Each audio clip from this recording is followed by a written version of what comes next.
The purpose of this trip was to develop a group that was intergenerational and diverse, and for them to go to Bosnia to experience what the impact of hate can lead to. The trip was organised in association with a charity called Remembering Srebrenica, and Aida, who works at the YMCA. She is a survivor of the war and genocide in Bosnia. When I started to work with young people, and when they heard where I come from Bosnia and Herzegovina, most of the young people don't even know where that is. The older ones, their first impression is, oh my God, war. A fantastic way of fighting extremism is the knowledge. So I've been very, very fortunate to work with two amazing charities who have this joint project to send people to Bosnia and Srebrenica in particular for a 4-day educational visit to see for themselves the consequences of hate. When I took part in this trip, I knew nothing about the genocide that had happened. I didn't really know anything about genocide. I'd only ever heard about the events very briefly. I never really caught on to what it was. It was kind of out of my timeline, age-wise. And what I was told about and what we were going to experience, I just thought it would be very interesting, but also perhaps challenging. I didn't know in advance what effect it would have on me. Before I went to Bosnia and Herzegovina, I didn't really know much about it. As we were approaching to coming onto the trip, we started reading about it. It wasn't anything that I thought it would be. Srebrenica is a small place where over 8,000 men and boys were executed in a span of only several days. People were targeted just because they were Muslims. That was the biggest genocide since the Second World War in the middle of Europe. The bus came into view with a building on the left-hand side and a graveyard on the right-hand side. I was just numb.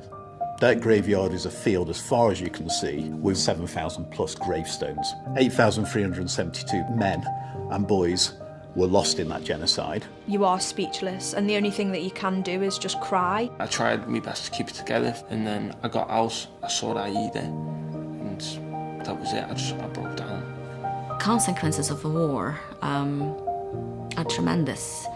You only feel them after the war, because during the war you just want to survive. The kind of root of what had happened was to split people up to make them think that they're different. It hit me really hard on how such a massive tragedy happened. And to experience something of that magnitude on the trip with people that you've just met, you know, I kind of really appreciate life a lot more now. The commitment we made as a group was we were going to come back and we were going to try and tackle hatred. We've held some question and answer sessions within the community, and that's been great in speaking to various generations to explain what we saw. It removes racism and bridge up the gaps between the different cultures. I think we can make a difference in Stoke-on-Trent by having these projects and campaigning as well against kind of racism and fascism. I think we can make a difference. The core message that I tried to send amongst my friends and my family members was to live your life in a positive way, doing nice deeds just because you can, not because you have to. I think if we can try and tackle that from the root and be accepting and learn each other's cultures, I just hope people can learn from what has happened there and the damage that hate can do, really.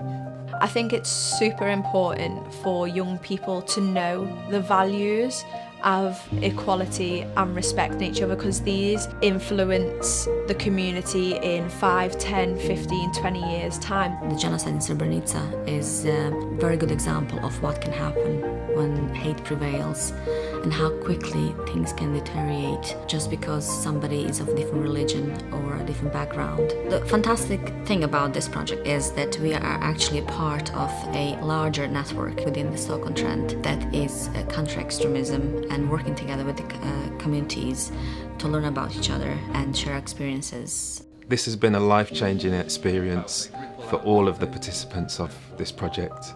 When we do spend the time to learn about our neighbours and develop friendships, we find that we've actually got a lot more in common. We all care about our families. We all want to be safe. We all want meaningful employment and opportunities in life to progress and to be positive citizens.